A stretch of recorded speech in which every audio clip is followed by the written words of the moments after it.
ஓம் சாய்ராம். என் அன்பு குழந்தையே, பொறுத்திரு. எல்லாவற்றுக்கும் காரணமுண்டு. அதை புரிந்து கொள்ளும் சக்திதான் உனக்கு தேவை. பாவத்தை செய்தவன் சந்தோஷமாக இருக்கிறான் என்று எண்ணாதே. அவனுக்கு கடவுள் எந்த சமயத்தில் எப்படி தண்டனை தருவார் என்பது யாருக்கும் தெரியாது. சித்தர்களும் முனிவர்களும் தான் இதனை முன்கூட்டியே அறிவார்கள். ஒரு நல்லவனை தீயவன் ஏமாற்றுகிறான் என்றால் நல்லவனின் பாவத்தை அவன் எடுத்துக்கொள்கிறான். தீயது செய்கின்றவன் தன்னிடம் இருக்கின்ற சிறிதளவு புண்ணியத்தை கூட அந்த நல்லவனிடம் ஒப்படைக்கிறான் என்று பொருள். இதை மனதில் வைத்துக்கொண்டு உலகில் அனைத்தையும் பார்க்க பழகிவிட்டால் அனைத்தும் மிக எளிதாக, மிக நீதியாக தோன்றும். என் குழந்தையே, நமக்கு எது தேவை, எது நல்லது என்பது பாபாவுக்கு தெரியாதா? ஆகவே நமக்கு எதை அளிக்க வேண்டும், எதை அளிக்கக்கூடாது என்பதை பாபாவே தீர்மானித்து கொள்ளட்டுமே. பக்தர்களின் ஒவ்வொரு செயலும், வாழ்க்கையின் ஒவ்வொரு நிகழ்ச்சியையும் பாபாவால் கவனிக்கப்பட்டும் உருவாக்கப்பட்டும் வருகிறது. பாபா தன்னிடம் பூரண சரணாகதி அடைந்த பக்தர்களிடம், உம்முடைய எல்லா பொறுப்புகளும் என்னுடையவை, உம்முடைய எல்லா காரியங்களையும் நானே முன்னின்று நடத்துகிறேன் என்று கூறியுள்ளார். பிரார்த்தனை நல்லதே, அது பக்தியை அதிகரிக்க செய்யும். ஆனால் நடந்த சம்பவங்களை எடுத்துக்கொண்டால் தன் பக்தனுக்கு எது நன்மையோ அதை மட்டுமே பாபா அளித்துள்ளார். பிரார்த்தனைகளை விடுத்து பூரண சரணாகதி அடையுங்கள். மற்றதை பாபா பார்த்து கொள்வார். கடவுள் உனக்கு கொடுத்ததை வைத்து மன நிறைவுடன் இரு. உனக்கு கிடைக்காதவற்றுக்காக ஏங்காதே.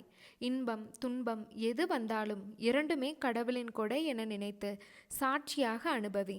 அதில் சிக்கிக்கொண்டவனாக அல்ல, தூரத்தில் இருந்து அதை காண்பவன் போல அனுபவிக்க வேண்டும்.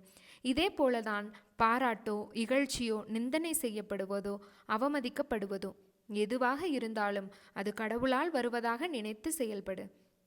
கஷ்டத்தை அனுபவமாக மாற்றிக்கொள்ள வேண்டும். மகிழ்ச்சியை அளவீடாக வைத்து கொள்ள வேண்டும்.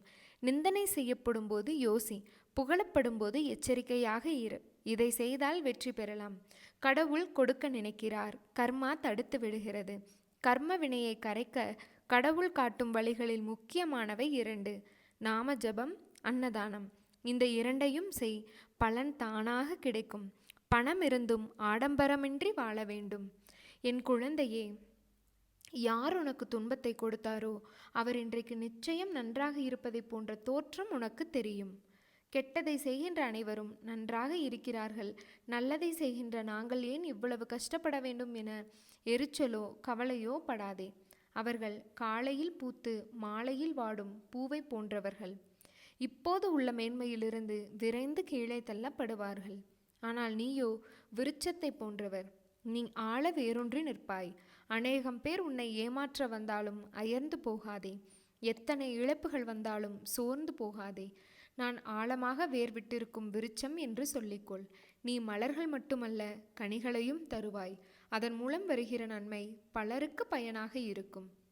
நாம் இன்று கஷ்டப்படுவதைப் போலதான் நம் எதிரில் இருப்பவரும் ஒரு நாள் துன்பத்தை அனுபவிக்கப் போகிறார்கள் என்பது உனக்கு தெரிந்துவிட்டால் நிச்சயமாக அவர்கள் மீது கோபப்பட மாட்டாய். அவர்களுக்காக பரிதாபப்படுவாய். இன்று நான், நாளை நீ என்று சொல்லிக்கொள்வாய். உனக்கு தவறு இழைத்தவர்களை பார்க்கும்போது இவரும் தண்டனைக்கு தயாராகிறார் என்பதை தெளிவாக தெரிந்து அவருக்காக பரிதாபப்படு. எந்த சூழ்நிலையிலும் நீ பாதிக்கப்பட மாட்டாய். ஏனெனில் உன் மனதை படிக்கின்ற நான் நிச்சயம் பல வெகுமதிகளை உனக்கு அள்ளித் தருவேன். மனதில் ஏன் இவ்வளவு குழப்பம்? ஒரு இடத்தில் இப்படி நிலையில்லாமல் இருந்தால் உன் வாழ்க்கையை நீ நிம்மதியாக எப்படி வாழ்வாய்? மனதில் இருக்கும் அனைத்து பிரச்சனைகளுக்கும் காரணம் நீ நல்லது கெட்டது என எல்லாவற்றையும் குவித்து வைத்துள்ளாய். நல்ல நிகழ்வுகளை மனதில் பதிந்து இருந்தால் பிரச்சனை இல்லை. ஆனால் நீயோ எதிர்மறை நிகழ்வுகளை உன் மனதில் பதிந்து வைத்து இருக்கிறாய். அதுதான் உன் எண்ணங்களையும் பாதிக்கின்றது. மறக்க வேண்டும் என்று சில விஷயங்கள் இருக்கிறது. அதுதான் உன் நிம்மதிக்கு நல்லது. இப்படி சஞ்சலம் அடைந்து இருப்பதால் தான் உன் குறிக்கோளில் நீ பயணிக்க தடுமாறுகிறாய். தெரிந்தோ தெரியாமலோ மனித உள்ளங்கள் செய்யும் தவறு.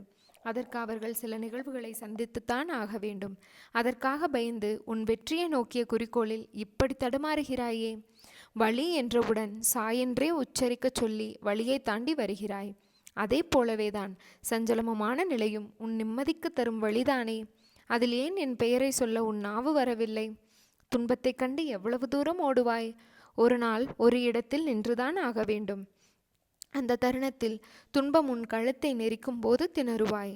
அதற்கு முதலிலேயே அதை நீ எதிர்த்து நின்று போராடு. விடாமுயற்சியுடன் கடின உழைப்பில் போராடு. நான் உன் பக்கம் இருப்பேன். என்றும் நீ ஜெயித்து நிறைவாய் வாழ்வாய். உன் பாதையில் உன் அப்பா உனக்கு துணை நிற்க மாட்டேனா? உன்னில் மாசு என்ற சொல் வராமல் நான் பார்த்து கொள்வேன். மாயை, விதி போன்ற சூழல்களால் தான் உன் மனம் சில நேரம் ரணத்தை சந்திக்கின்றது. விரைவில் அதை சரி செய்வேன். அதுவரை உனக்கு நான் கொடுத்த 2 பொக்கிஷங்களை உன் மனதிலும் உன் புத்தியிலும் வைத்து உனக்கான பாதையில் நீ பயணம் செய். என் துணை உனக்கு எப்போதும் இருக்கும். சில நேரம் என் குழந்தையின் நலனுக்காக வழிகளுடன் நடக்க வைப்பதை தீர்மான சூழலாய் அமைகிறது. ஆனால் அது நீண்ட நாள் தொடரும் அளவிற்கு நான் உன் சாய்தேவா அதை விடமாட்டேன்.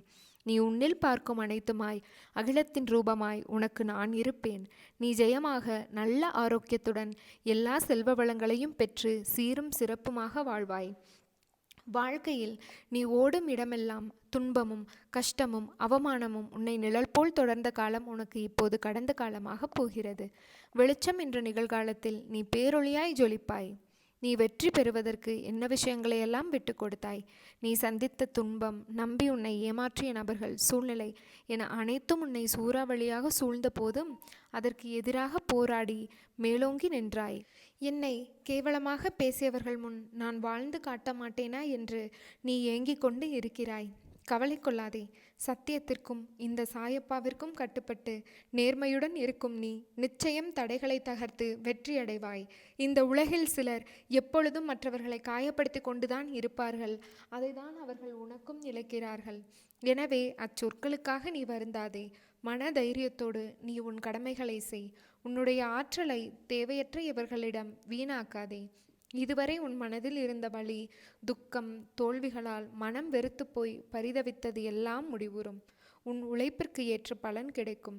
நிம்மதியும் சந்தோஷமும் அழகாய் பூத்து குலுங்கும் வண்ண மலர்களைப் போல் இனி உன் வாழ்க்கையில் வசந்தமே.